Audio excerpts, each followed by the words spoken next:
Hey, and welcome to another episode of AT Banter. For Banter. Hey, this is, of course, the podcast where we talk with advocates and members of the disability community to educate and inspire better conversation about disability. Hey, my name is Rob Minot, and joining me today is Mr. Fabulous himself, the golden cowbell player, Mr. Ryan Fleury. Hi. Whoa, that was a dramatic pause. I mean, you had to decide whether you were going to grace us with your presence? You stunned me with golden cowbell player. Oh, okay. So there you go. Assuming that it's gold. I assume that your house looks like a Trump hotel and everything's gold, including the cowbell. Everything's almost blue, toilet. Actually. How you doing? I'm great, thanks. How are you? Craptastic April day. Well, it's not summer yet, so we're bound to get rain. Yeah, but it got cold and rain. But last week they were talking about having snow this week. Yeah, well, that was just silly. We weren't going to get snow. If we would have gotten snow, I would have rage quit, as the kids say. Good thing you don't live in Alberta. That's right. Yeah, that's right. Well, the thing with Alberta, they'll deal with snow one day and then it'll be plus 18 the next. They have those weird Chinooks. Yep. Mm-hmm. What's new and exciting, Mr. Ryan? New and exciting. For a while. Well, yeah, there's not a whole lot new and exciting. CanAsh Tech's getting a new note taker coming in probably next week, so that's kind of exciting. Which one? Tell me a little bit about that. Braille Note Evolve from Humanware. Oh, I want to see it. Yeah, we should have it in about a week, I think. Steve had mentioned it's en route. Yeah, that is exciting. Hey, I got some exciting news. Can I share some exciting news? Yeah, please do. It's Betty, and I'm going to be a great-grandmother in September. No way. Exciting. Yeah. You're already pretty great. Oh, thank you. A flattery will get you everywhere. Look at that flattery. Even grayer than she already is. Congratulations. Congrats. Thank you. See, Ryan, this is what happens when we have this gang here. They just all the normal rules of the podcast just get thrown out, and this is the way it should be. I'm just like, who are these people? We don't need rules. See, the last time I heard this was an AT Banter podcast. So we're bantering. And I'm pretty sure what we're doing is bantering. So I think we're well within the rules. We're not complaining, and believe us, the audience is just like, oh my God, thank God they're breaking the format that they've been the same thing for 10 years. Can you believe it's 10 years next month? Whoa. No, I can't. I can't. Yeah. Another congratulations. May 2016 is when we started this show. Oh yeah, that's right. Yeah, we gotta talk. Wow. We gotta figure out what we're gonna do. You're going to have to do something to celebrate that. Yeah, we do, right? We'll talk off mic. But anyways, okay. Well, since everybody's broken in, anyways, we better get to introducing everybody, just so the audience isn't completely confused. So, Ryan, would you do the honors, please? Sure. So, joining us again for this Generations Part 2 episode, as I'm calling it, we have Mr. Clement Chou. Welcome, Clement. Hey. We have Mr. Albert Ruel. Welcome, Albert. Bonjour. And in the upper decks, we have Miss Betty Nobel. Welcome, Betty. Hello there. And coming in on left wing, we have Russell Leung. Welcome, Russell. Hi, I'm back. Good to have you. Yeah, it's good to have you all, and thank you. Ryan. Those were some real mixed metaphors. I was trying to keep track of all of that. I think that was one was baseball. I think one was baseball. There was a hockey. Yeah, it's all what over else? the place. What else was in there? I like it. I liked it. Mixing it up a little. Smattering of stuff. Well, listen, so Ryan's kind of already talked a little bit about what we're doing. This is, of course, the Generations Part 2 podcast. Part 1, which people may not be familiar with, and if you're not, I'd highly recommend actually to go back and listen to it. It's, and I don't recall what episode it was. Hold on, I better look that up. They can go to atbanter.com. You can go to atbanter.com and look it up. It was a few months back. We actually brought this gang together. We've got a couple of younger folks and a couple of older folks, and we just wanted to explore a little bit about the generation gap in the blindness community and talk a little bit about that. And that last episode, we mainly talked about. We just explored the gap and what the gap was, where the gap was.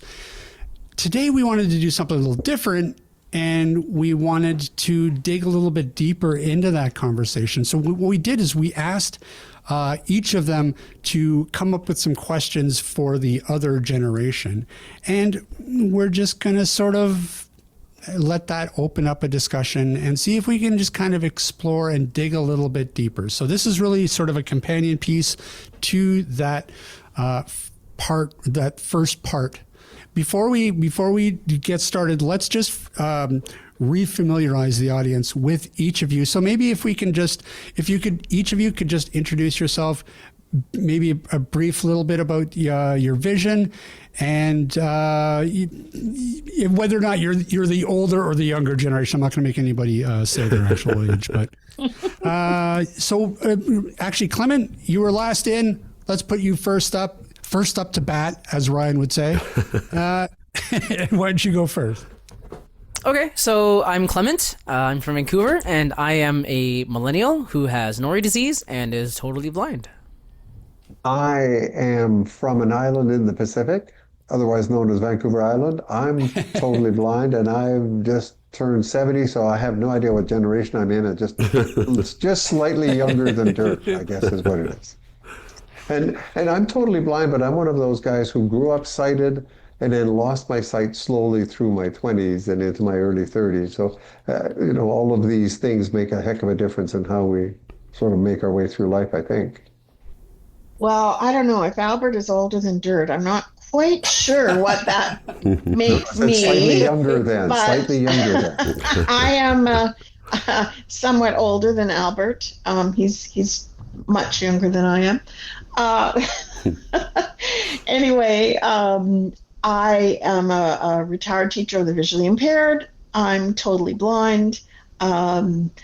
I love technology, and I think having these discussions is really interesting and a lot of fun. So I'm so glad that I got invited to be here.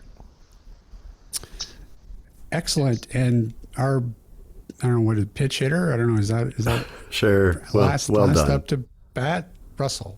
Hi, I'm Russell. I am what you call the youngest Gen Z, or actually technically Gen Alpha is the youngest gen now, so I guess I'm technically the second youngest generation, so Gen Z, I guess. And I have light perception. Okay, so to get started, and I thought one of Russell's questions would be perfect to sort of lead the discussion on. So, Russ, can we just get you to ask one of your questions? Let's see. What would you say is your generation's greatest strength, and why do you think this is so? Okay, well, I was thinking about this, and it's really interesting. And I think our greatest strength is that we've been through so much change, and we've had to figure out how to keep up with it all. Like maybe some of you younger people don't even remember or know about having, phones with dials on them or battery-powered radios. And, things have just changed so incredibly much over the time that I've been on Earth. When I was little in Vancouver, we used to have streetcars, and then we had trolley buses. But when people put the money in the trolley buses, they made all sorts of different noises depending on what coin it was. And now you use a compass card. So I think how we've had to deal with change and respond to change, I think is and keep up with it. It's really hard to keep up with it, and so I think that's one of our biggest strengths. For me, what I look back on in the experiences I've had, I think it's resilience and the determination to make the solution happen. Like, I was raised by parents who got married in the dirty 30s. So they got married during the Depression. They homesteaded. They grew their own food.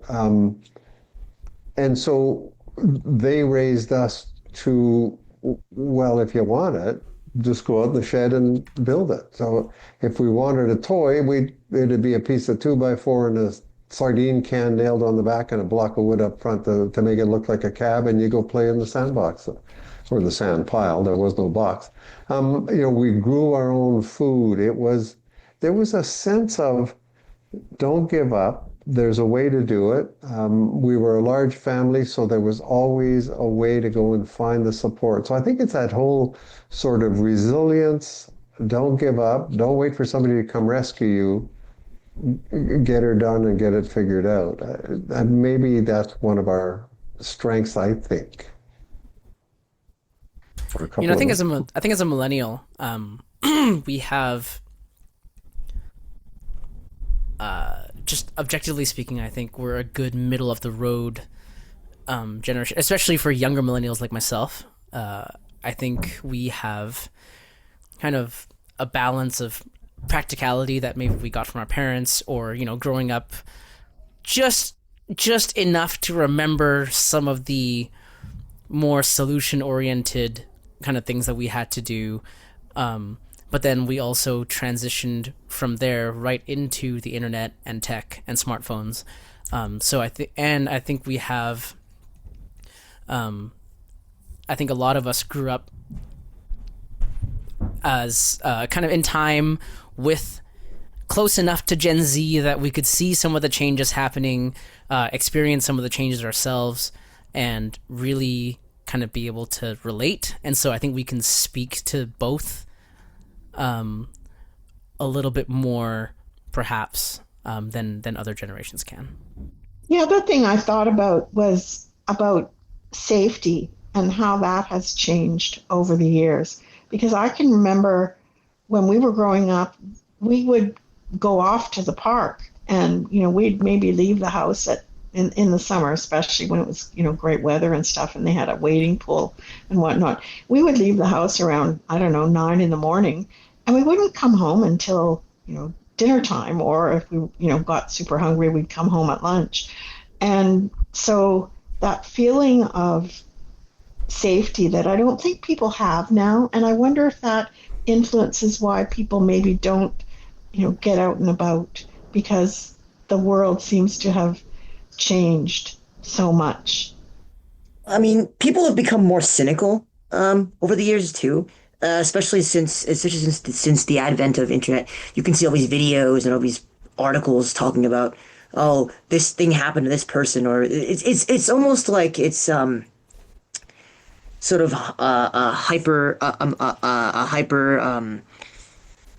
I don't want to call it hyper active worries almost, right? So it is contributed to this sort of feeling of things not being very safe anymore. And in a way, it's kind of true, but at the same time, it definitely makes it so that people are reluctant to stay out for longer periods, or are afraid of going out for a long time. So definitely, it's become is a factor, I would say. I guess in terms of Gen Z, we are. I guess I guess we're at the quote unquote forefront of technology, right? We are the generation that grew up with the internet. We all know we essentially. I think from early childhood we were exposed to the internet, and we also are kind of in that era of change. So we were right in it with the change, so we don't have to adapt essentially, because as soon as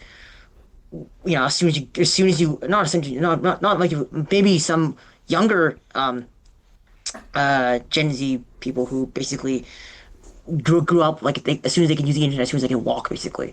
But you learn how to use the internet from a very young age. You learn how to use technology from a very young age. So just as a consequence of that, you're a lot more exposed to it, and you're kind of more you can learn how to use it very quickly, and you tend to learn to pick up technology very quickly. And I think too, some of the programming Around, I think Russell, you were saying about, the news feeds, and it's all this stuff, and it's all this drama, and it's all this fear mongering going on. And when you think about, the programming of today, where everything is in 30-second sound bites, and it's a quick little reel on Facebook, and it's Instagram. Even the names are starting to show that we don't have much of an attention span anymore. But that programming started with us, with the advent of talking, vinyl records and music, and then all of a sudden the songs can't be any longer than 3 minutes, or you won't be able to sell it. You have to get, X number of songs on an album. The music used to be big, long sonatas and long stories, back in the oral traditions of ancient time and stuff.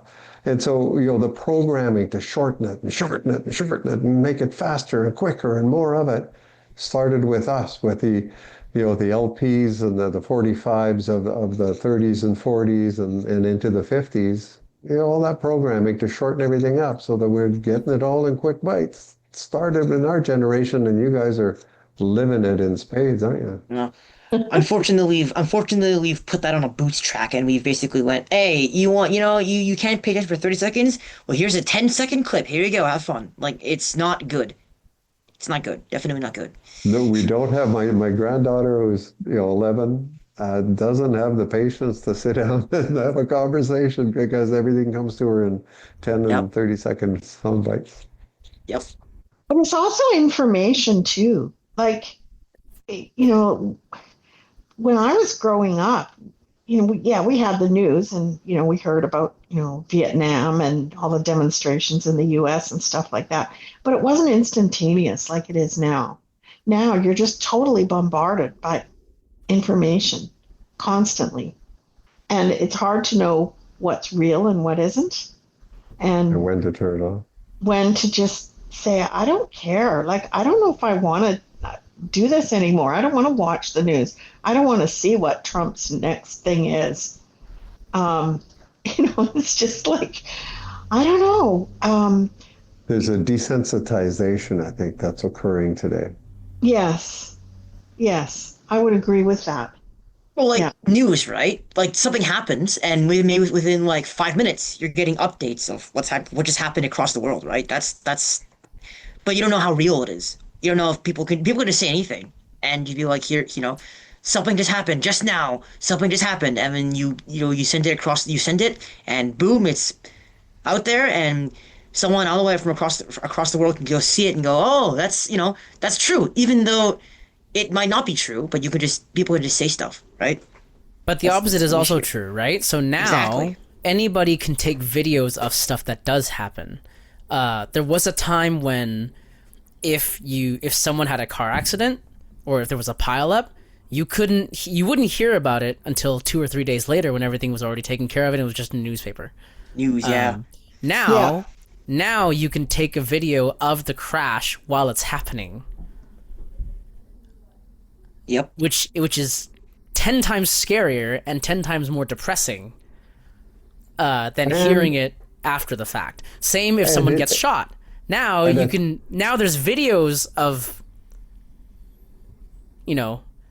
the incident as it happens, because someone just happened to have a phone on, and then they captured the worst moment that could, the timing was terrible. Sure, and what, Clement, I can tell in some of our conversations, like this morning at the center, we had a men's conversation group, and I can tell who listens to mainstream media and who goes off into independent media to find information, because the topic, because I love the stuff that we can get now, where it's quick, there's a camera, it's showing you, it's not telling you what happened, it's showing you what is happening. So some of this technology is some of the stuff that I love, because like just the truckers' convoy in Canada, there's two different worlds around that whole thing. There's those of us who watched hundreds of hours of people just walking up and down the street with a camera on, talking to people and engaging. And then there's those who watch the mainstream media.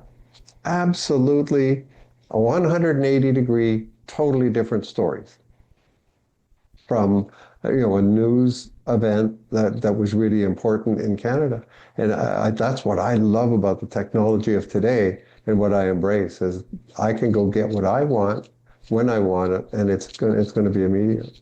Now, So you guys only are lucky you got this stuff. You were born with this stuff. sure, but I would argue that the challenge of that is because we have it, because it's all most of us know.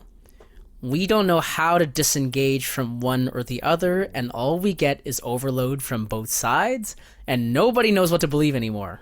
Well, it also this tends to happen too, especially if you're bombarded in your own echo chamber. You have an echo chamber, and you just keep getting information from that same source over and over and over and over and over again, and you don't know how to like separate and be like, okay, how real is this thing? How can I make sure? How can I verify that it's what it's saying is true? What is not true?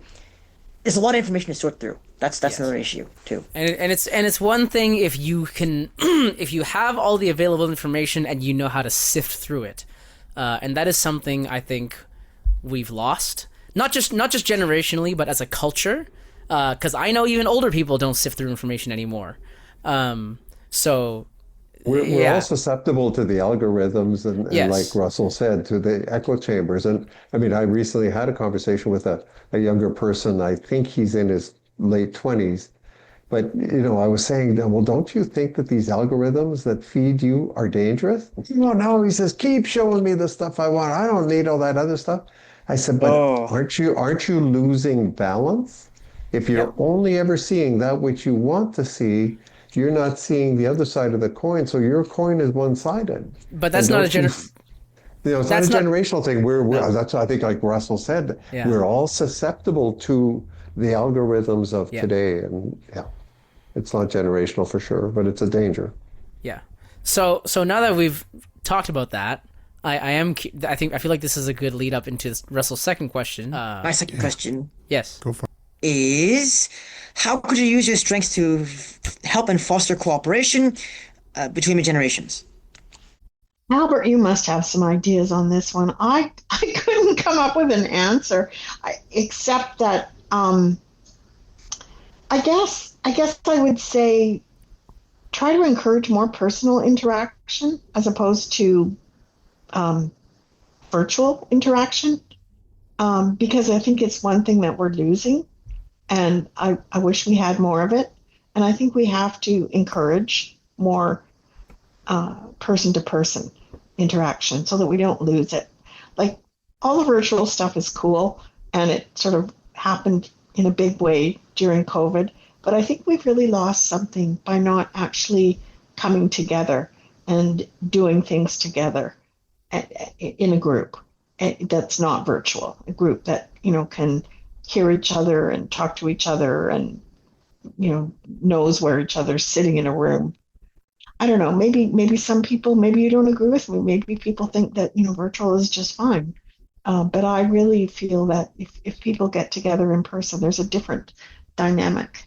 The human condition does require community. It's how this animal has evolved, and I think you're absolutely right. It's always been my coaching that there's nothing more important than peer mentoring, than being in the room with people. And I suggest it constantly to newly blinded folks or folks who are experiencing vision loss, that you've got to go to the room where other people with vision loss are living, because sitting in isolation, reading about it, watching videos on YouTube ain't going to get you the feeling of it, the immersion of it, the sensation of being in the room. So to me, that's crucial. As somebody who completed half of their university degree online, yes, you need personal interaction. You really need personal interaction. I can tell you that there is a sense of isolation because it's like, oh yeah, why would I need to go online? Why would I need to go in person when I can connect online and talk online? It's not the same because you can because there's almost like a buffer between you and the other people, and it contributes to a lot of feeling of loneliness and isolation that is resolved when you're actually physically in the room with other people. So important. Yeah. So I'd like to ask a question related to this. Clement and Russell didn't reach out to Albert and Betty. Betty and Albert didn't reach out to Clement and Russell. We brought the groups together. So how can we reach out and be willing to talk to each other when it doesn't seem to be naturally happening? That's an interesting Interesting.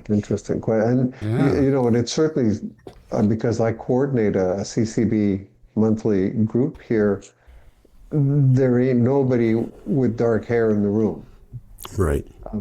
It's all older folks. I don't know how many young blind folks there are in the Parksville, the Oceanside area in District 69. So, and again, today we've got all this privacy stuff, and I haven't tried to reach out to the school district, and we meet during the day when they're still in school. So, Sure. Let's change our time frame maybe to be more open. So, interesting question, because now I'm going to have to think about that. I think it has to start with facilitation. So, Ryan, I think you described it really well when you said, "Yeah, we didn't reach out to one another," which is sad because I've known both Betty and Albert for a long time, and this is a conversation that could have been started by any of us. But I think because, and I think both generations are at fault here. I think we're so used to the generation gap that we don't really think about it.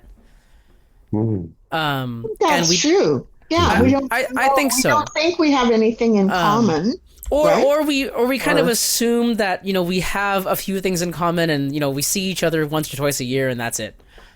Mm-hmm. And I think this facilitation is kind of what needs to happen. Is someone has to say, "Hey, everyone, sit down, and let's have a round table, and let's have a talk." Russell, just that kind of leads into my question. But Albert, if you wanted to make a comment before that, but this kind of leads nicely into my question. One of my questions. Betty, what I was going to say is, in my defense, see, I would have reached out to these guys if I had a podcast. And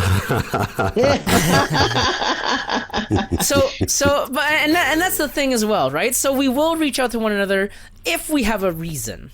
Yes. Right. Exactly. And I think that's where that's where the disconnect is. I think we just need to say, hey, I just want to check in. How are you doing? What's the job market like for people like you right now? Or, what's retirement life like for you right now? What things are going on? I think those kind of smaller conversations lead to deeper ones. And maybe, we haven't quite modeled that as well as we probably should have. Well, let's think about this. Okay. Oh, sorry, Russell. You want to go ahead first? Sorry, I was going to suggest something, but yeah, I think Clement's idea is kind of has merit, where you have like a mixed generations room or a once a month gathering or something, because normally it's like, me and my Gen Z friends go and gather in this one place once a month, or me and my other generation, like other friends want to gather in this place once a month. It's never, like younger generations and older generations at the same time. It's always like one or two generations. Like it's a mixed group would be, I think, very enlightening for a number of reasons. So it's a good idea. So what I was going to talk about was, one of the things that some of us do to help to try to facilitate that, although we haven't focused on it, is having a group of people who have, sort of like-minded, who have similar issues, etc. But we've organized it around advocacy and consumer groups. And so my question was for Russell and Clement, would you consider joining a consumer group made up of people who are primarily people who are blind and low vision? Or would you not? And if you would, what would the goal be? What would you like to accomplish? And if you wouldn't, why wouldn't you? Could you define consumer group? Yeah, what is a consumer group? I was about to ask the same question. Well, I'm thinking about groups like AEBC. They have a technology training. They have a newsletter full of stuff that informs people about all different kinds of advocacy issues and different like government programs that are happening, that sort of thing, and also advocating for different things like commenting on federal government standards or when issues come up, if someone's denied entry or access or something like that, to work on those kind of systemic barriers that happen. And so if would you consider participating in a group like that? Or if not, why not? Or if so, maybe you don't want to get together with a group of people that does a lot of advocacy. Maybe you want to do something different, like maybe a different topic that would be of more interest. And an example of that I was thinking about anyway was employment. It's the biggest hurdle for everybody, I think, in the blind and low vision community. And some people are very fortunate in getting employment and some are not.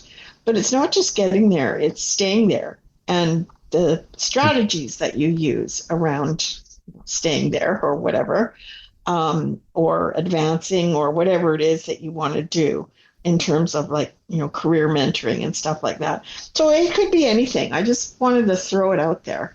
Yeah, this consumer group, I think I would. I probably would join something like this. It sounds like something that is important to help foster, I guess, cooperation between generations and sort of this lessen the gap, so to speak, right? I think that, definitely, I think technology, like a technology group would be very, very useful, I think, because, there's technologies, it's here and it's here to stay. So you have to, someone to show you the ropes, someone to, show how to use it would be very helpful. And I think another one is another important aspect is, I think, if we have like an advocacy group too. So like maybe because people, self-advocacy is so important for blind and low vision people, that you need to know how to do it and when to do it and what matter, like how will you go about it and that kind of stuff. And different people have different methods, right? So perhaps maybe someone from an older generation might have a method that works better than someone from a younger generation, and vice versa. So it would be very useful for, useful for people to know what methods people use and how to use them and how best to incorporate them into your advocacy styles. So that's what I have to say about that. Mm-hmm. I think I would, depending on what the focus was, and depending on where or whether we could meet in terms of shared perspective or really exchange perspective. Because I think the issue with, so from where I'm sitting right now, I think that I would be less inclined to join a consumer group that was really government and advocacy focused. Just because of the way that I've lived my life and the things that I've seen and the interactions I've had, I think I would be more likely to join a consumer group that focused on spreading awareness and fostering connections in community. So I'm a food guy. I love food, and I would totally be part of a consumer group of a mixed generation of blind and visually impaired people. Let's say if we talked about, hey, what's a good restaurant you've been to lately? How were they in terms of service? What can we do to change that? Because to me, I'm at the point in my life where I feel community outreach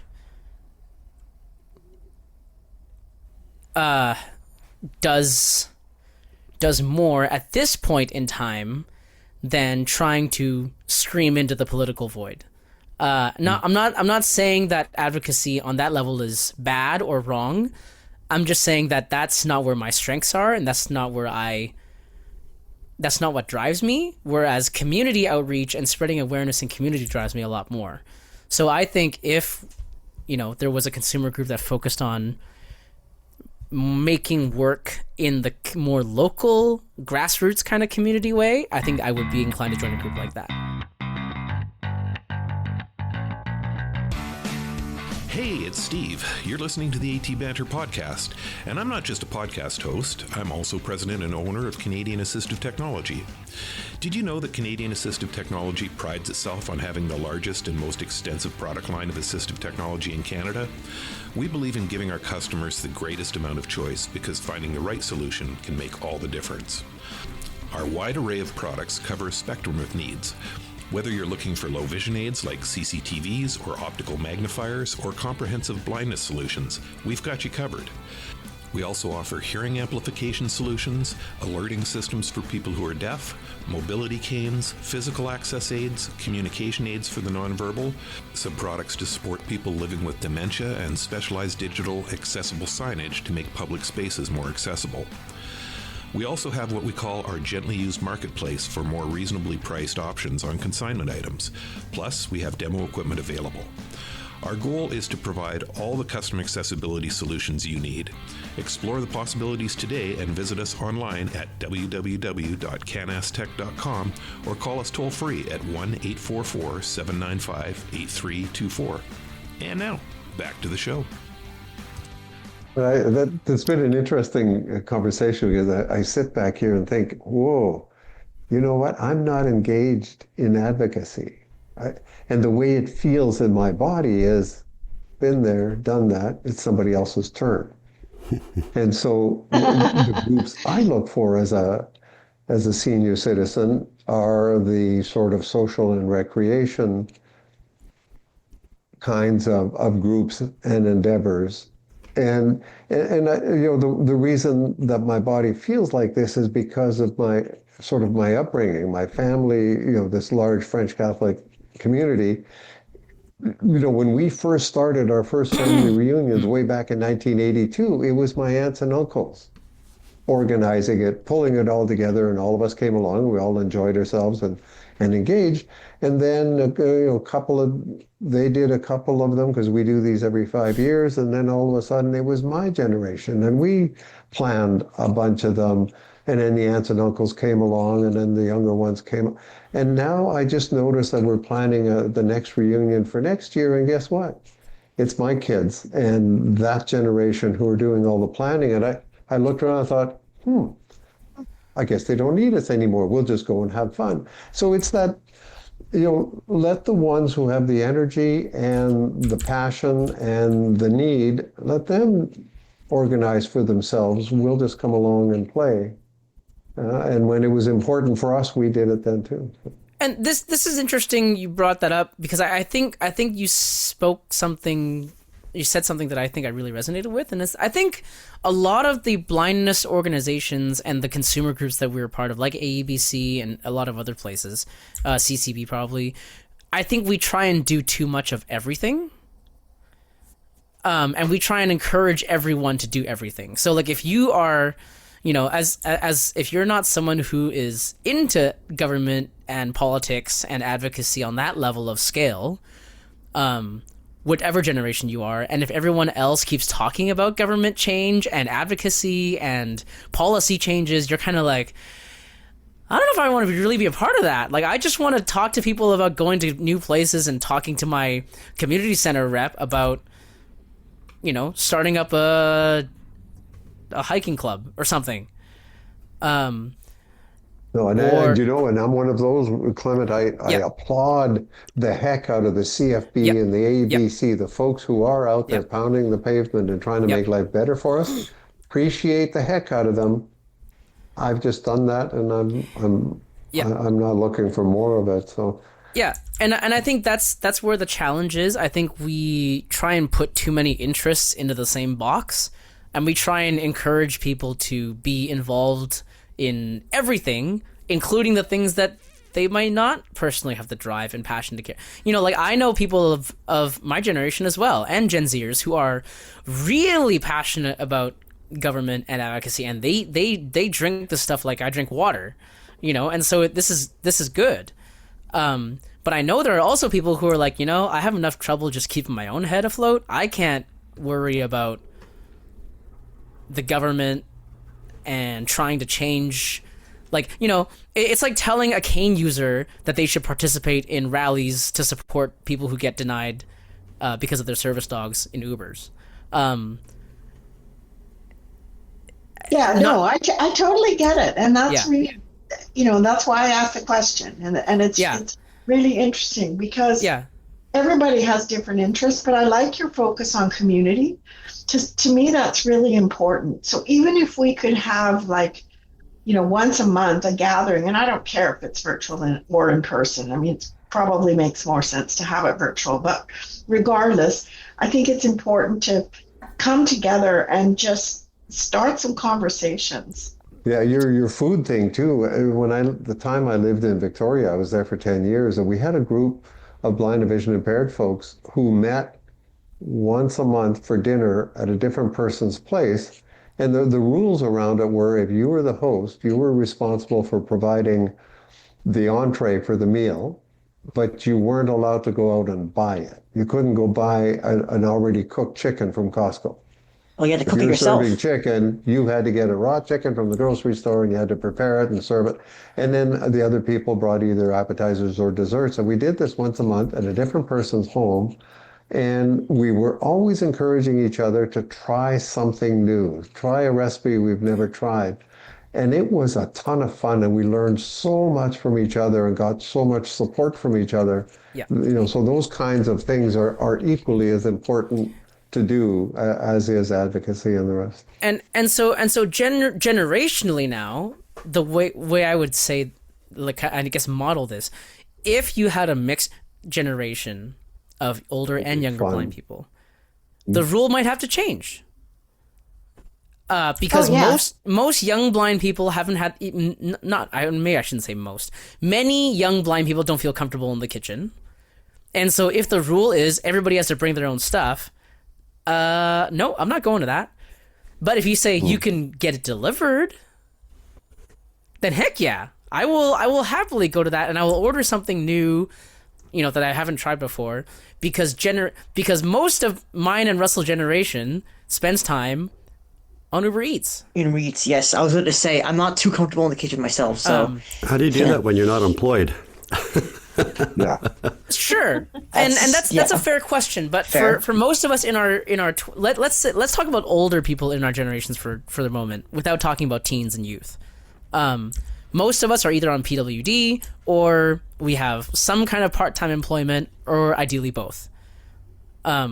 So enough to scrape together. You know, like I've done this before. When I go to parties, I don't have the time or the confidence to necessarily make a thing from scratch. But I will order something off Uber Eats to get to the place at the same time I get there. You know, so there are things that, you know, kind of maybe not stipulations, but things that I would say might look a little different. Because, but do you think that puts people off that can't do that? They can't order from Skip and bring something themselves because they don't have the financial means to do so. Sure, that's right. And I think that's where you could say you could do either. Yeah, I was going to suggest both, because then and if you can't, come anyway. See, like my head is exploding because the whole thing we were doing at the time that we were doing, and I got to tell you, it was all us in my generation, right? We were all pretty close in age who were doing this, and I'm thinking, you know, the whole thing was an encouragement and challenge, and step outside your comfort zone, and I'm thinking, if you lose that, you lose the whole power of the exercise. And I agree. But what I would say to that is, if you open up the options and say, hey, look, you can either order, you can make something, or if you really can't do either, come anyway because we want you there.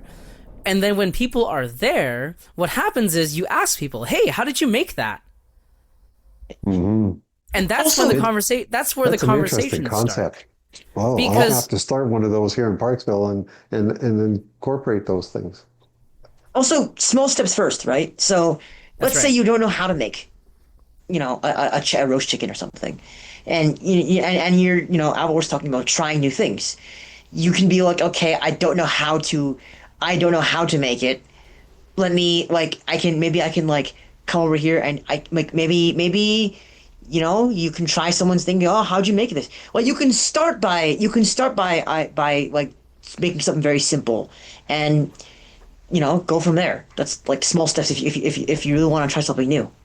That's just how it goes. Mm-hmm. And I'm all Yeah, but this about whole intergenerational thing on a project like that, that's interesting. How coaching is changing, we how come back. technology is changing Yep. that whole thing.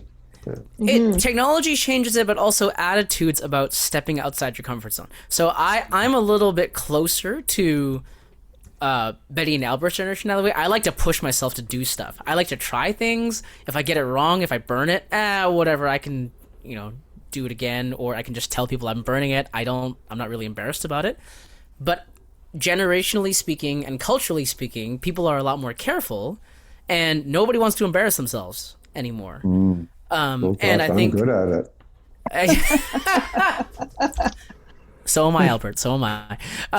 But I think that's why, people, it's like Russell said, we have to start small and say, look, it's okay to step outside of your comfort zone. Because if I ask Betty, hey, Betty, how did you make that rum cake?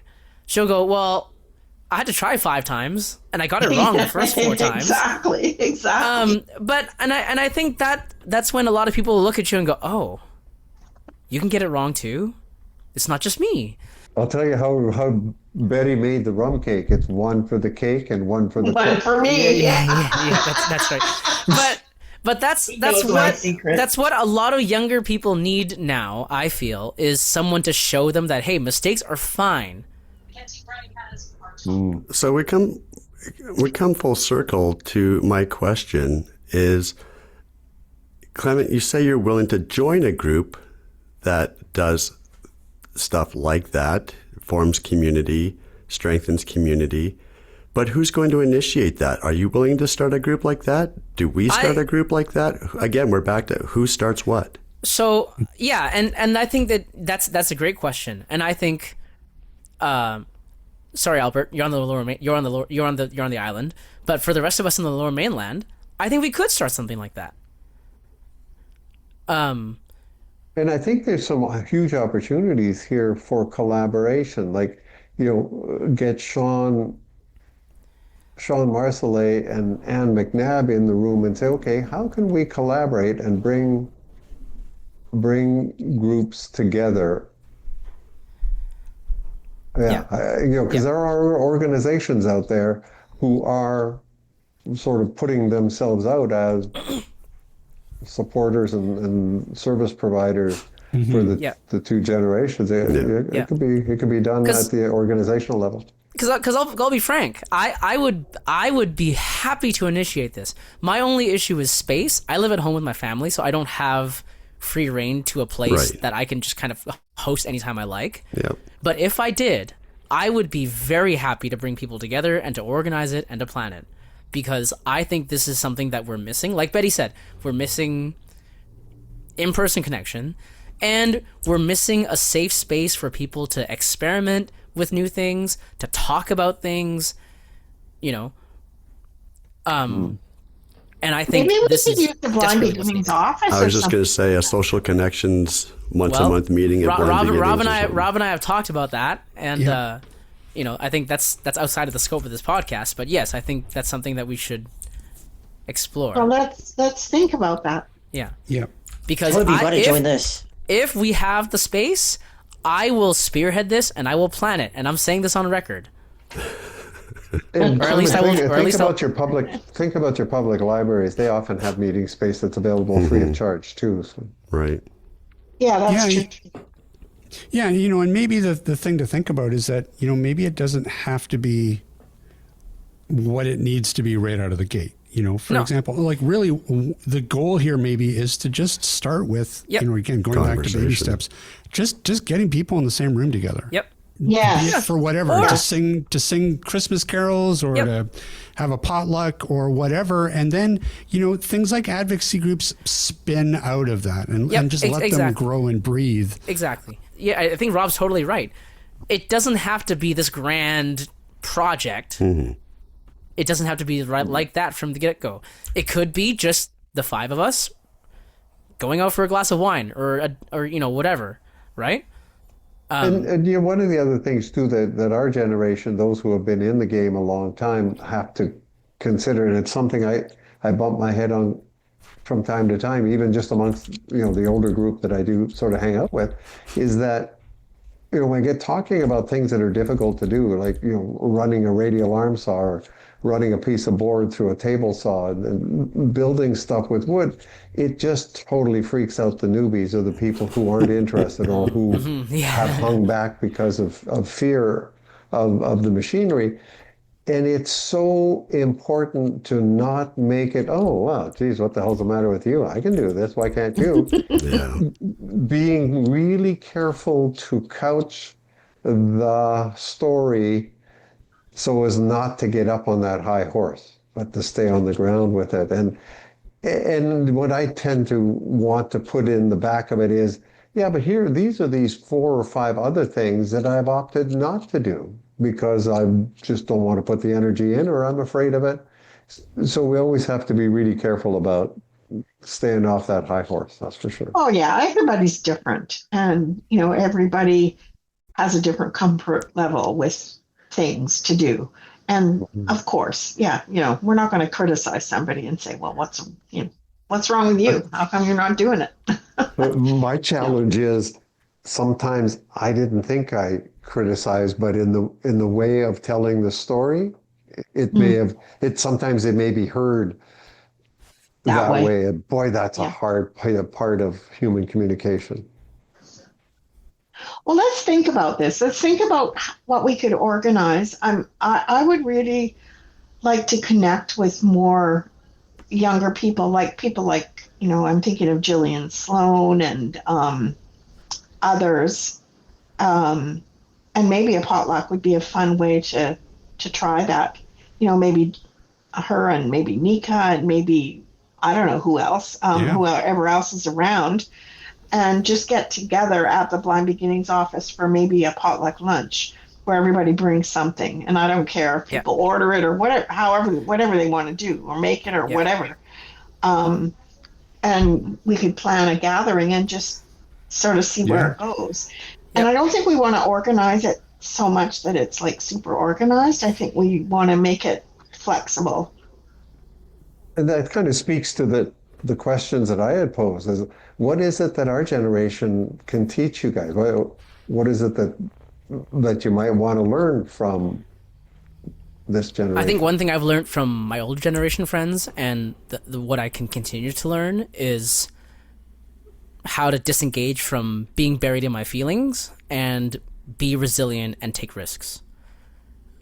I think that's something that Albert and Betty mentioned at the top of the episode, and I think that's something that my generation and Gen Z and Gen Alpha needs a little bit more, is to just say, look, change is fine. It's going to happen.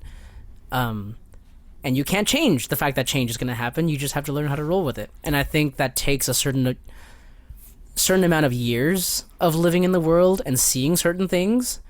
And I don't think our generations have lived long enough to really understand that. And so when we have older people who are willing to enforce that in our lives, but also guide us through how to navigate those changes, I think that is something that's very, very invaluable, at least for myself.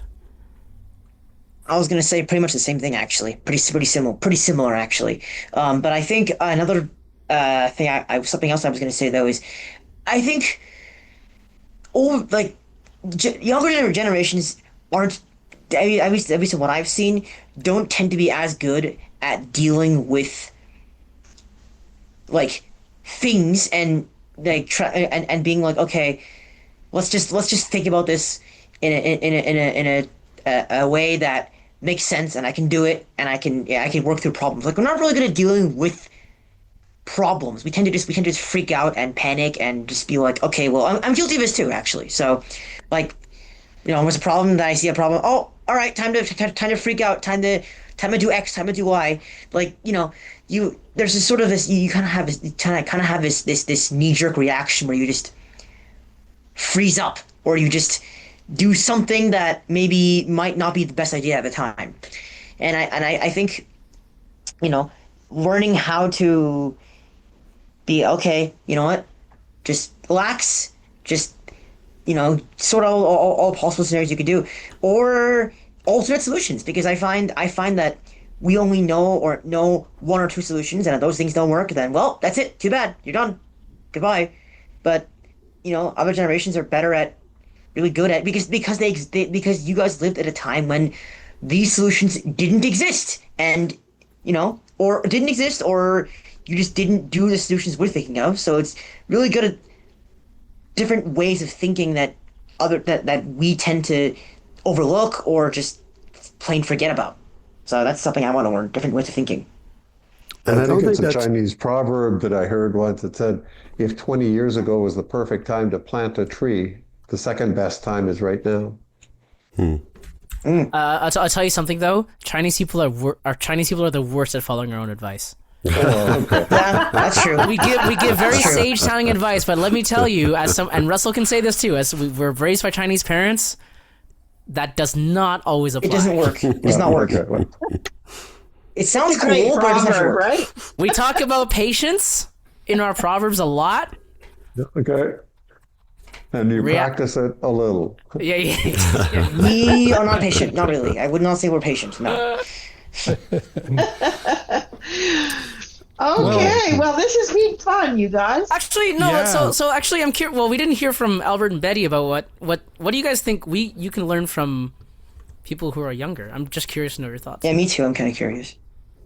For me, it's around the technology piece. Like my iPhone, when I first got it, if we didn't have screens on the windows, that thing would have been gone, but it kept bouncing back. Yeah, mine too. Oh, for sure. Would have been out the window or across the room and broken. It's fighting through some of that stuff. Oh, the hell with it. I'll go back to the way I've always done it. So, although I embrace technology a lot in my group, I see that in many of them who basically are checking out of the information superhighway because they're bound, set, and determined that I'm going to live without all that technology. I didn't need it before, and I don't need it now. So I think we can sit back and relax, take a deep breath, and just learn from young folks just how powerful it can be. I think also that we can probably learn something from the mindset of the younger generation. The positive part of putting yourself first sometimes is something that I think the older generation doesn't do well. And I think we could probably learn a bit from that to help our balance. We're so much about doing something for the other person that we often don't think about our own needs. And maybe it's time that we did something like that as well. And I think stay tuned for Generations Part 3 because there's a whole conversation we could go down on that topic right there. I know. How long of a series do you want to make? Because we could go on about this. We could. Hey, listen, we're not constrained. We can do whatever the heck we want. It's our show. That's true. So Depends what the audience thinks, though. Hey, We're going to end up making some podcast bored for to this. death. Docu-series are always 10 episodes long. Right? There you go. Yeah, exactly. We're gonna If make an Netflix can do it. We can do it.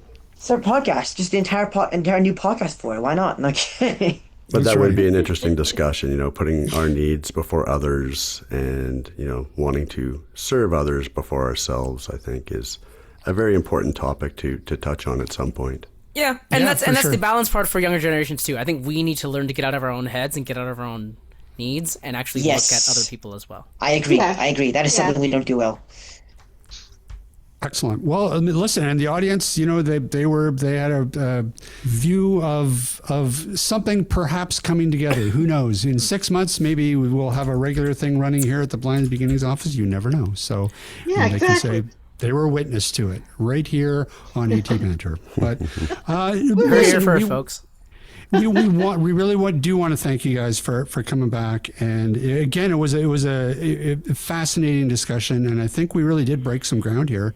And I certainly made some notes of stuff, topics that I think that we could certainly explore later on. So thanks for that, guys. Thanks for coming back. And who knows, maybe we'll have you back for a part 3. I'll talk it over with Mr. Fleury tomorrow.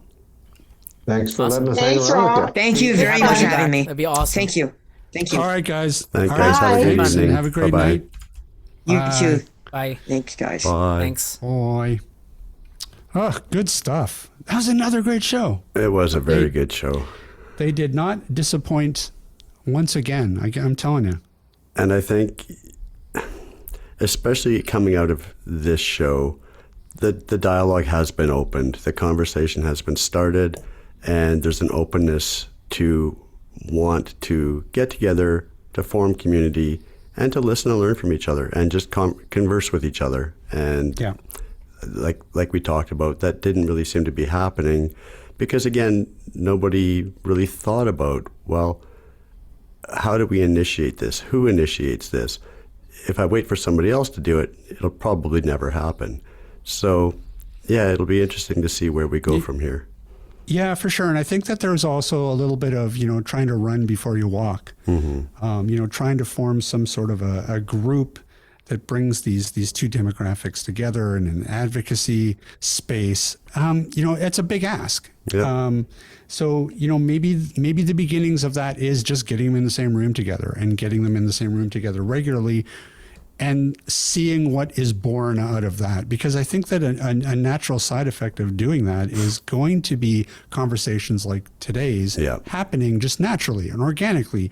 And the younger generation realizing that, wow, the older generation has all these really interesting perspectives. And the older generation can look at the younger generation and be like, wow, tech Never thought of it that way. Or tech just comes so naturally to them. Or they have all these different perspectives that even we as the older generation have to learn. So, there's just so much potential there from just getting these folks in the same room together. There is. So I really hope and it sounds like there's a real hunger for it. I think Sounds like it.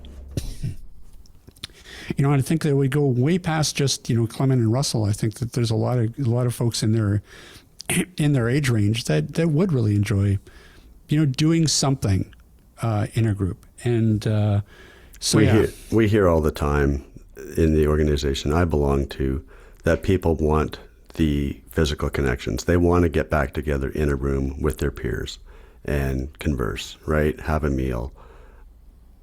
So we need that. We're social creatures. Yeah, for sure. And I think that, you just said the tricky part about right now is that I just think we need the right entry point. We need something that's going to appeal to both generations. And because it can be hard to engage people these days. As much as I keep hearing, people want to get together, but then I hear a lot of events that just kind of flop because people are just like, I'd rather not leave the house. It's a hybrid event. I'll just connect via Zoom or whatever. Yep. A lot of times people don't necessarily go out, and I don't know. I think that that's part of the COVID effect, being locked up for 2 years. People rebuilt their lives, and so it takes some time to get people out of that habit. But we'll see. Everything's Rome wasn't built in one day, and we'll see what happens. But I thought that was a fascinating discussion, and the big thanks to Albert, Betty, Russell, and Clement for making it happen. And I'm hoping that we can put together some similar conversations, maybe with a different group, or who knows, maybe we will do part 3. So stay tuned, folks. Sounds like a plan. Yep. But first, we got to plan what the hell we're doing for our 10th anniversary. So we're going to have that discsion too. Yeah, we'll probably figure that out the week before. That's not. It's kind as of our usual. Our well, go-to. that's our thing. That's our thing. That's the AT Banter way. That's right. But no, we'll start having that discussion and off mic, of course. But All right. well, anything else to say about that? Or let's get out of here because that ran really long. Yeah, let's get out of here. It's my dinner time. Talking Okay, about food. well, where the hell can people find us? They can find us at atbanter.com. They can drop us an email if they would like at cowbell at atbanter.com. Man, my brain is fried, man. It's the end of the day. They can also, find us. Oh, sorry, I'm taking your. No, that's fine. line. They can also find us on Facebook, and that's about it. Bunch of other stuff. Yeah. Okay. Great. All right. Well, that is going to about do it for us this week. Big thanks, of course, to Betty, Albert, Clement, and Russell for joining us, and we will see everybody next time. Bye. This podcast has been brought to you by Canadian Assistive Technology, providing low vision and blindness solutions, as well as physical access solutions and augmentative communication aids across Canada. Find us online at www.canastech.com, or if you're in the Vancouver Lower Mainland, visit our storefront at number 106 828 West 8th Avenue in Vancouver. That's one block off Broadway at Willow. You can reach us by phone toll-free at 1-844-795-8324 or by email at sales@canastech.com.